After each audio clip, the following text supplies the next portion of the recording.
Hi friends, आपल्या चॅनलला तुमचं स्वागत आहे। जय गजानन, श्री गजानन, गणगण गणात बोते। तर मी नेहमीच शेगावचे व्हिडिओ तुमच्याबरोबर शेअर करतच असते। तर आज करते मी शेगावचा आनंदसागर। तर चला मग आपण लवकरच आनंदसागरला जाऊया। तर आनंदसागरचा सुरू होण्याचा टायमिंग आहे सकाळी 10 ते संध्याकाळी 5 पर्यंत।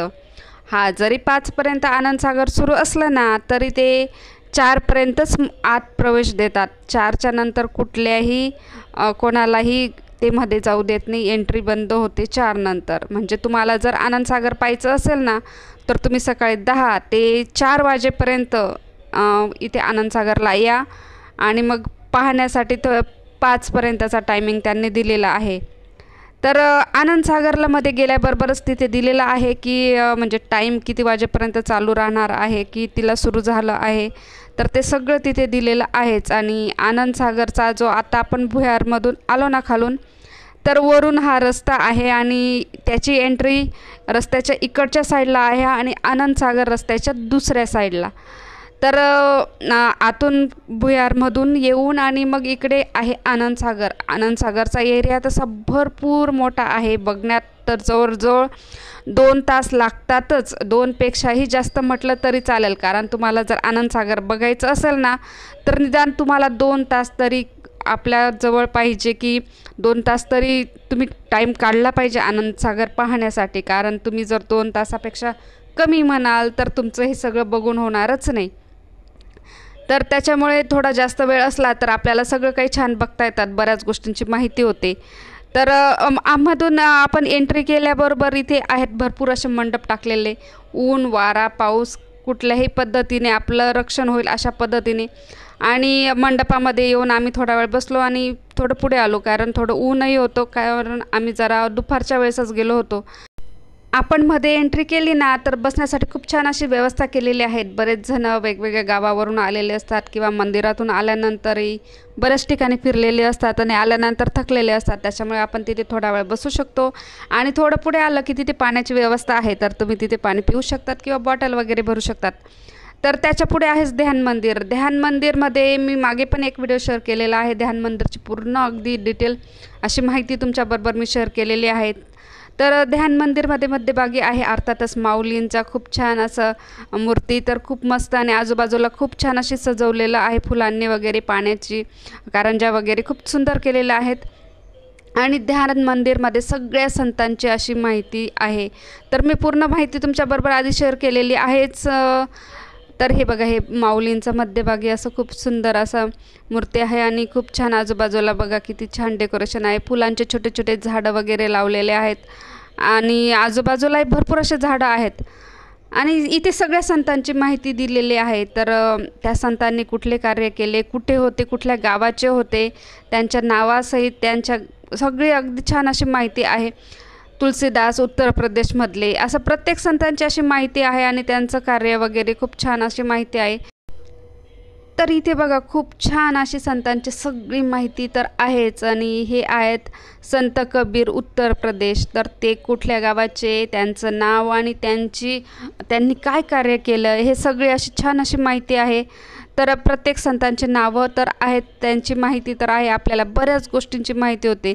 तर भगवान गौतम बुद्ध बिहारचे, तर बऱ्याच गोष्टींची आपल्याला यापासून माहिती होते। काही लोकांना माहितीही नसतं की कुठल्या संतांनी काय केलेलं आहे म्हणून। तर या माध्यमातून आपल्याला बऱ्याच गोष्टींची खरंच माहिती होते। तर इथे जे पण आहेत ना संतांचे सगळं हे ध्यान मंदिर, तर इथे इतकं क्लीन केलेलं असतं ना, या प्रत्येक मूर्तीला अगदी व्यवस्थित पुसलं जातं। अगदी डस्ट धूळ असं काहीही नाही आहे। तिथले सेवेकरी अगदी, आम्ही बऱ्याच वेळेस गेलो आहे तर प्रत्येक वेळेस तिथे साफसफाई करतानाच दिसतात, अगदी पुसतानाच दिसतील कंटिन्यू। तर एवढी स्वच्छता असते अप्रतिम अशी।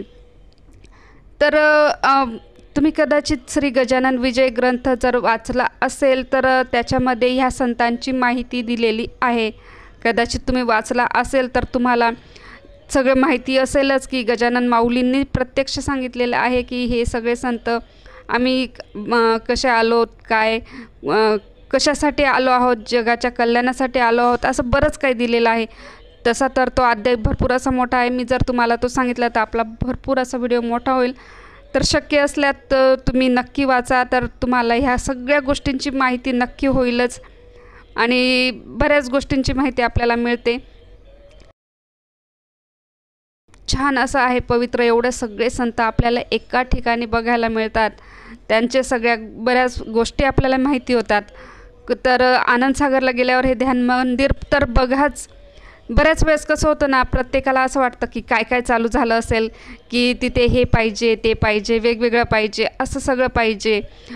तिथे झोके आहेत का, झुलता मनोरा आहे का, किंवा इतर काही कारंजा वगैरे खेळण्यासारख्या काही गोष्टी, तर असं काय आहे का, असं बऱ्याच जणांना वाटत असतं. तर इथे काय आहे तर ते तर मी तुम्हाला पूर्ण सांगणार आहेच, पण आपल्या ह्या संतांनी काय कार्य केले काय हे सगळं आपल्याला समजायला पाहिजे. त्याच्यामुळे तुम्ही जेव्हाही ध्यान मंदिरात जाल तर नक्की हे सगळी माहिती घ्या आणि आपल्या पारायणामध्ये सुद्धा हे सगळं सांगितलेलं आहेच, तर नक्की वाचा, सगळी माहिती तुम्हाला होईलच. तर प्रत्येक ठिकाणचे वेगवेगळे संत आहेत बरं काय, हरियाणा, उत्तर प्रदेश वेगवेगळ्या ठिकाणचे आहेत आणि ते सगळ्यांचं एका ठिकाणी आपल्याला एवढी सगळी माहिती मिळते, तेही अगदी कमी टायमामध्ये. तर खरंच किती महत्त्वाचं आहे ना हे, खरंच खूप मस्त असं आहे. तर त्याच्यामुळे जेव्हा पण तुम्ही ध्यान मंदिरात जाल ना तर ही सगळी माहिती वाचा. बरेच जण काय करतात, अरे ध्यान मंदिर फक्त माऊलींचा एक आहे मूर्ती आणि आजूबाजूला सगळे संत आहेत बस, एवढंच आपलं एक डोक्यामध्ये असतं. पण तसं नका.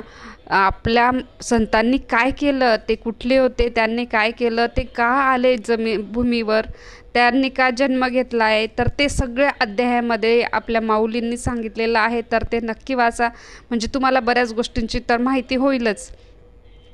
तर ध्यान मंदिरामध्ये आतापर्यंत इथे हे झरे असे चालू नव्हते, तर आता नवीन हे सुरू झालेले आहेतच. हे बघा, ह्या अशा पद्धतीने खूप सुंदर असे झरे चालू झालेले आहेत. खूप मस्त वाटत होतं अगदी. त्यांचा आवाजही मस्त चालू आहे, खळखळाट असा पाण्याचा. हे बघा किती सुंदर आहे ना, खूप सुंदर असं वाटतंय. तर आनंदसागरामध्ये बरंच आम्ही जेव्हा पण जातो ना, म्हणजे बऱ्याच वेळेस जातोच, तर जेव्हा पण जातो तेव्हा नवीन काहीतरी सुरू झालेलं असतं. तर ह्या वेळेस बरंच काही सुरू झालेलं आहे. त्याच्यामुळे मी तुमच्याबरोबर खूप छान असा व्हिडिओ शेअर करते, तर नक्की बघा शेवटपर्यंत. तर हे सगळं सुरू झालेलं आहे. खूप छान वाटत होतं. इथे आम्ही भरपूर असे फोटो व्हिडिओ शूट केले. तर हे बघा, हे आधी बंदच होतं, पूर्णच बंद होतं, काहीही चालू नव्हतं. तर आता हे सगळं असं खूप छान असं चालू झालेलं आहे. आणि इथे उभं राहिल्यानंतर तर आवाज आणि ते असं वाहताना ते पाणी तर इतकं छान वाटत होतं ना, असं वाटत होतं थोडा वेळ थांबावं, मस्तपैकी खूप गार वाटत होतं. जवळजवळ आमचा 1 तास ध्यान मंदिरमध्ये गेला, एकपेक्षाही जास्त म्हटलं तरी चालेल, कारण प्रत्येक संतांची माहिती वाचून आणि पूर्ण प्रदक्षिणा घालून आणि हे सगळे गंमत बघण्यामध्ये जवळजवळ 1 तास गेला आमचा आणि खूप सुंदर असं वाटत होतं. एवढी सगळी माहिती आपल्याला एका ठिकाणी मिळाली. ध्यान मंदिरमधून बाहेर निघालो आणि इकडे आहे गणपती बाप्पाचं खूप सुंदर असं मंदिर. तर हे बघा, अशा पद्धतीने इथे काम चालू आहे आता भरपूर, आणि भरपूर झाडांचंही काम चालू आहे. झाडं लावत आहे. रेल्वे रूळही टाकले गेलेले आहेत. हे बघा, रेल्वे रूळची पटरी तुम्हाला दिसत असेल, ती थोडी लांब आहे. तर ही सगळी टाकली गेलेली आहे. भरपूर असं काम चालू आहे आणि काम बरंच असं झालेलं आहे. आताच झरे वगैरे सुरू झालेले आहेत. खूप सुंदर असं काम चालू झालेलं आहे ध्यान मंदिराच्या मध्ये. आधी फक्त पूर्ण ध्यान मंदिराचाच गोल राऊंड होता, तर तिथे पण बराच भाग वाढला आणि झरे वगैरे सुरू झाले. तर त्याच्यानंतर बरेच अशा छोट्या छोट्या गोष्टी आहेत. आता त्यांनी रस्त्याचंही बरंच काम केलेलं आहे. रस्त्यावर भरपूर असं चेंज झालेले आहेत. खूप छान अशा नवीन झाडं पण लावले गेलेले आहेत आणि ते झाडं जेव्हा मोठे होतील तर बऱ्याच गोष्टी अजून चेंज होतीलच. इथे आहेत 3 रस्ते. जेव्हा आपण ध्यान मंदिरच्या बाहेर निघतो तर ते 3 रस्ते, एक आपल्या अगदी समोर सरळ एक आहे आणि एक डाव्या हाताला आणि एक उजव्या हाताला. तर जो आपल्या उजव्या हाताचा हा रस्ता जो आहे ना, तर तिकडे पूर्ण अजून काम चालू आहे. तो रस्ता अजून त्यांनी चालू केलेला नाही आहे आणि त्याच्यामुळे तिकडे जाता येत नाही, एंट्रीच नाही आहे. हा जो भाग तुम्हाला दाखवते, तर इकडे रस्ता वगैरे झालेला आहे, पण तिकडे जाऊच देत नाही, तिकडे एंट्री बंद आहे. बहुतेक तिथले बरेच कामं असे चालू आहेत, त्याच्यामुळे असेल कदाचित. आणि आपल्या अगदी समोरच म्हणजे ध्यान मंदिरच्या बाहेर निघाल्याबरोबर अगदी सरळ जो रस्ता जातो ना समोरच, तर हा तो रस्ता आहे. आणि हे बघा आजूबाजूला किती मोठे मोठे असे झाडं आहेत, अगदी छान अशी सावली आहे. आणि त्या रस्त्याला समोरच आल्याबरोबर आपल्याला इथे गणपती बाप्पाचं खूप छान असं मंदिर आहे. आणि हे बघा त्याच्याच आपल्या डाव्या हाताला जाताना हा एक छान असा त्यांनी हे केलेलं आहे पुलासारखं, म्हणजे ते अजून बंद आहे, मध्ये एंट्री नाही केली, तिकडे जाऊ नाही देते अजून, कारण कदाचित काम चालू असेल, काही प्रॉब्लेम नको यायला म्हणून. तर आणि त्याच्याच समोर अगदी म्हणजे गणपती बाप्पाच्या मंदिराच्याच पाठीमागे अगदी सरळ हा रस्ता जातो. गणपती बाप्पाचं मंदिर त्याच्या पुढे पुढून म्हणजे साईडला जो रस्ता आहे ना, हे बघा गणपती बाप्पाचा हा बॅक साईडचा हा आहे. पुढून आपण मंदिर आधी बघितलं तर त्याच्याच मागच्या साईडला तर हे बघा हे हा आहे रस्ता. आणि इथे खूप छान असा खूपच मोठा अगदी छान असा तलाव बनवलेला आहे. भरपूर असा मोठा आहे बरं का हा तलाव, म्हणजे व्हिडिओमध्ये एवढं जाणवत नाही, पण जेव्हा आपण प्रत्यक्ष बघतो ना तर तेव्हा खूप मोठं असं वाटतं, खूप छान असं वाटतं, इतकं प्रसन्न की मी शब्दातही नाही सांगू शकत. खूप छान असं प्रसन्न वाटतं. तर आणि तिथे बसण्यासाठी सुद्धा खूप छान अशी व्यवस्था आहे. आपण जर सकाळी लवकर गेलं ना तर ही जी व्यवस्था आहे ना बसण्यासारखी, इथे झाडांची सावली असते, तर त्याच्यामुळे आपण त्याच्यावर बसू शकतो अगदी आरामात. पण थोडं जर तुम्ही लेट गेले ना उन्हाच्या टायमाला तर इथे सावली नसते, त्याच्यामुळे तिथे बसताच येत नाही, खूप चटके लागतात, कारण तो खूप तापून जातं, कडक ऊन असतं आणि त्याच्यामुळे. तर हे बघा हे अशा पद्धतीने हा खूप छान असा मोठा तलाव केलेला आहे. आणि इकडे बरेच मला वाटतं इकडे झुलता पूलचं काम चालू आहे. आणि तिथे काहीतरी हे हे सगळं असं चालू आहे काम भरपूर असं, आणि भरपूर काम बाकी आहे अजून. आणि हा बघा जलाशय केवढा मोठा आहे ना, खूपच मोठा आहे, लांबपर्यंत अगदी खूप छान. आणि हे जे आहेत ना इथे बोटिंगची व्यवस्था झालेली आहे. हे बघा हे बोटिंगसाठी खूप सुंदर असं होणार आहे. अजून तर इथे थोडं पॅकिंग आहे, कारण तिकडे जाऊ देत नाही, उगाच रिस्क नको म्हणून पूर्ण पॅक केलेलं आहे त्यांनी, पूर्णच म्हणजे पूर्णच पॅक आहे.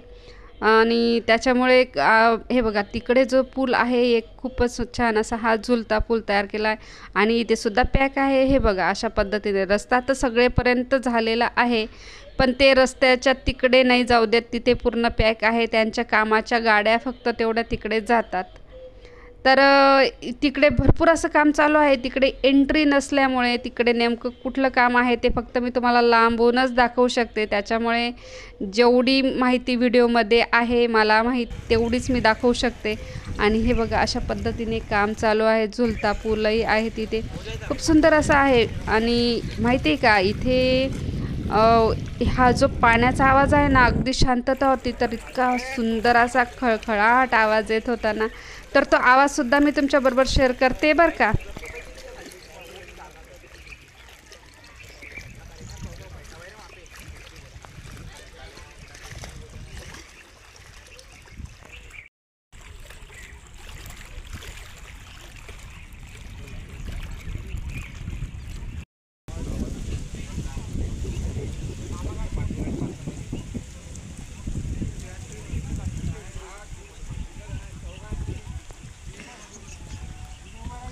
ये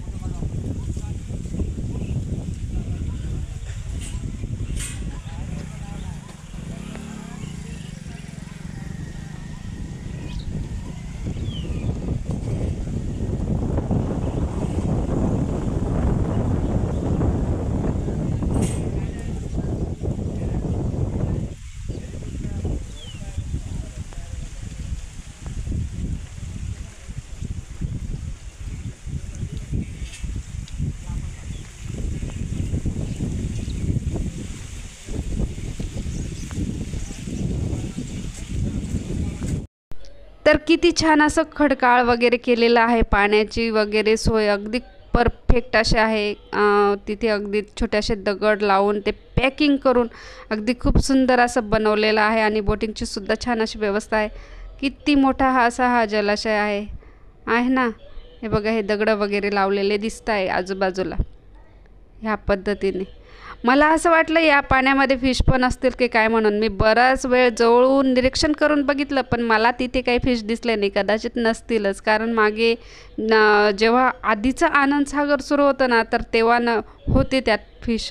तर त्याच्यामुळे मला असं वाटत होतं की ह्या पाण्यातही कदाचित असतील म्हणून. पण मी भरपूर वेळ निरीक्षण केलं की असतील फिश, तर आपण व्हिडिओ शेअर करूया बुवा या तुमच्याबरोबर, सगळ्या माझ्या यूट्यूब फॅमिलीबरोबर. पण त्यात काहीच नव्हतं, काहीच नाही. अगदी क्लीन आहे ते वॉटर, खूप मस्त. कारण अजून ते काम चालू आहे, कदाचित टाकतील ते नंतर. आणि बराच वेळ झाला आम्हाला हे सगळं शूट वगैरे करताना, खूप छान वाटत होतं. आणि इकडे जे मी बोलली ना, सकाळी थोडी सावली असते आणि नंतर ऊन येतं, तर तसंच आमचं शूट वगैरे झालं. थोडा वेळ थांबलो तर बघितलं तर काय तिकडे ऊन यायला लागलं. मग आम्ही आलोच सावलीत. आणि मी माझं शूट चालू असतानाच आमचा हा अचानक असा व्हिडिओ शूट झालेला आहे, तर तो तुम्ही बघितलाच आहे.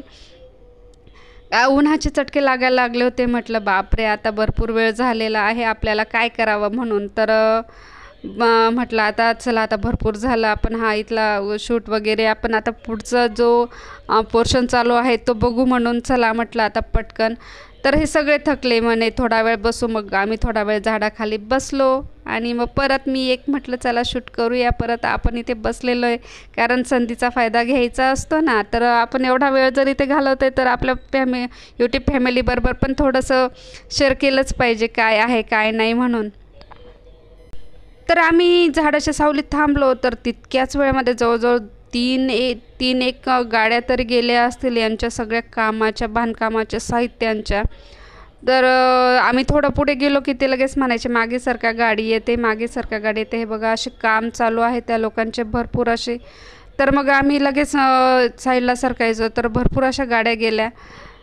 आणि बरेच जण आले, लेट येत आहे. तर उशिरा आल्यामुळे कसं होतं ना, तर तिकडे थांबून आपल्याला फोटो व्हिडिओ काढताच येत नाही. तर तुम्ही जेव्हा पण याल ना इथे, तर इथे जरा लवकर या सकाळी, किंवा मग 4 वाजेपर्यंत जरी आले तरी काही हरकत नाही. कारण इथे ऊन म्हणजे 12-1 वाजेनंतर इथे पूर्ण ऊन येऊन जातं, 1-2 वाजेनंतर जरी म्हटलं तरी. तर त्याच्यामुळे जर तुम्हाला आनंदसागरची खरी मजा बघायची असेल ना, तर सकाळी इथे 10ला सुरू होतं. म्हणजे तुम्ही 10 वाजेला जरी इथे एंट्री केली ना, तर खूप छान असं तुमचे सगळे फोटो व्हिडिओ छान होतील असे. आणि हे बघा अशा पद्धतीने भरपूर अशा गाड्या चालूच होत्या. आम्ही शूट करायला घेतलं की गाडी आली, शूट करायला घेतलं की लगेच मागे यावं लागायचं. भरपूर असं काम चालू आहे, त्याच्यामुळे हे सगळं चालूच होतं. आणि ते लगेच गेट बंद करायचे, कारण तिकडे आपल्याला एंट्री नाही आहे, आपल्याला फक्त इथपर्यंतच आहे एंट्री. तर त्याच्यानंतर म्हटलं चला आता आपण पुढे आता काय चालू आहे ते बघूया. आणि तिकडून येताना हे बघा गणपती बाप्पाचं हे खूप छान असं मंदिर आहे. तर तिथे सुद्धा व्हिडिओ फोटो मध्ये करू देत नाही, लांबूनच शूट केलं मी हे अशा पद्धतीने. आणि खूप सुंदर असं मंदिर आहे गणपती बाप्पाचं, आणि खूप मस्त असं गोलमध्ये खूप छान आहे मंदिर. आणि मूर्तीसुद्धा खूप सुंदर अशी आहे. तर इथून मी एक फोटोशूट केलेला होता, मी मागेच्या एका व्हिडिओमध्ये तुमच्याबरोबर शेअर केलेला आहे. तर त्याच्यामध्ये पूर्ण गणपती बाप्पा आलेले आहेत, खूप सुंदर असा आलेला आहे तो एक व्हिडिओ माझा. तर मागचे जर तुम्ही व्हिडिओ बघितले असतील तर तुम्हाला दिसलेच असेल ते, आणि जर नसतील बघितले तर नक्की बघा, तर त्यातही तुम्हाला दिसेल. खूप सुंदर असा व्हिडिओ आहे तो. तर तिथून बाहेर निघाल्यानंतर अर्थातच ज्या रस्त्याने आपण गेलो त्याच रस्त्याने आपल्याला ध्यान मंदिरापर्यंत रिटर्न यायचं आहे. आणि तिथूनच पुढे मग नंतर आहे अजून एक, आपण जो डाव्या साईडचा रस्ता होता ना त्या साईडला जायचं. आणि त्याच ठिकाणी आहे हे भोले बाबाचं, खूप छान असं केलेलं आहे. अजून तिथे काम चालू आहे, फक्त मूर्त्या वगैरे बसवलेल्या आहेत भोले बाबाची. आणि आजूबाजूला बरंच काही केलेलं दिसतंय, पण नेमकं ते काय ते आपल्या काही लक्षात येत नाही. जोपर्यंत त्याचं काम पूर्ण होत नाही तोपर्यंत काही कळत नाही. अशा पद्धतीने त्यांनी माती वगैरे टाकलेली आहे आणि काहीतरी वेगळा शेप वगैरे देऊन ते काही लक्षात आलं नाही माझ्या. तर अशा पद्धतीने काम केलेलं आहे. आणि मागच्या साईडला तिथे भरपूर असे झाडं, अगदी दाट झाडं लावलेले आहेत. तर ते काय असेल, कारण तिकडे एंट्रीच नव्हती, तर त्याच्यामुळे मी फक्त लांबून हे एक असं शूट केलेलं आहे. तर जेव्हा ते सुरू होईल तेव्हा ते समजेलच नेमकं काय आहे म्हणून. तर त्याच्याच उजव्या हाताला, म्हणजे आपण आता भोले बाबाचं दर्शन घेतल्यानंतर उजव्या हाताला हा जो एक रस्ता जातो ना तो अगदी सरळ आहे. इथे रस्ते खूप लांब लांब आहेत बरं का, कारण जागाच एवढी मोठी आहे. आणि आपल्याला इथून तिथे तिथून तिथे जायला भरपूर टाईम लागतो. त्याच्यामुळे आम्ही थोडा ब्रेक घेतला. थोडा नाश्त्याचं बरोबर आणलेलं होतं. आम्ही इथे नाश्ता केला, पाणी वगैरे पिलो आणि मग नंतर आम्ही आता पुढे सुरुवात केली. तुम्ही जेव्हा पण याल ना आनंदसागरला तर काहीतरी प्यायचं आणा, कारण इथे जेवणासाठी किंवा खाण्यासाठी आजूबाजूला काहीही मिळत नाही अगदीच, तर फक्त पाणी वगैरे मात्र असतं. तर त्याच्यामुळे तुम्ही जेव्हाही याल काहीतरी खाण्याचं बरोबर आणा. आणि त्या रस्त्याने सरळ आल्यानंतर इथे सुद्धा पाण्याची खूप छान अशी व्यवस्था आहे, पाणी. आणि त्याच्यानंतर इकडे आहे चप्पलचं स्टँड, ते काढल्यानंतर इथे आहे खूप सुंदर असं महादेवाचं मंदिर. अगदी अप्रतिम आहे मंदिरमध्ये. व्हिडिओ करू देत नाही त्याच्यामुळे मी मधला व्हिडिओ केलेला नाही आहे, पण खूप सुंदर असं आहे. आणि बघा सुरुवातीलाच किती सुंदर एंट्री आहे ना. आणि हे मधलं शूट आहे भोले बाबाच्या मंदिराच्या बाहेरचं. बघा इकडून जायचं आणि इकडून यायचा असा रस्ता केलेला आहे. आणि आजूबाजूला खरंच खूप सुंदर असं गार्डन आहे, खूप मस्त वाटतं आहे. आणि इथे सुद्धा सकाळी लवकर गेले तर चटके वगैरे नाही लागत, कारण ही जी स्टाईल आहे ना तर याच्यावर खरंच खूप चटके लागत होते चालताना. तर खूप सुंदर असं मंदिर आहे मध्ये, तर अगदी जबरदस्त खूप सुंदर. म्हणजे तुम्ही जेव्हा बघाल तेव्हा तुम्हाला नक्की समजेल की तुम्ही म्हणाल खरंच तुम्ही खूप छान सांगितलं होतं. तर खूप सुंदर असे सगळे असे मंदिरं आहेत. आणि एवढं सगळं हे चालू आहे, जेवढं मी तुमच्याबरोबर शेअर केलेलं आहे बस एवढंच चालू आहे. बाकीचं त्याच्या व्यतिरिक्त दुसरं कुठलंही चालू नाही आहे. अजून काम भरपूर चालू आहे. आणि हा पूर्ण व्हिडिओ मी तुमच्याबरोबर शेअर केलेला आहे. तुम्हाला कसा वाटला ते मला नक्की सांगा. आणि आवडल्यास लाईक शेअर नक्की करा. आणि हो, चॅनलला जर नवीन असाल ना तर सबस्क्राईब करायला विसरू नका. जय गजानन, श्री गजानन.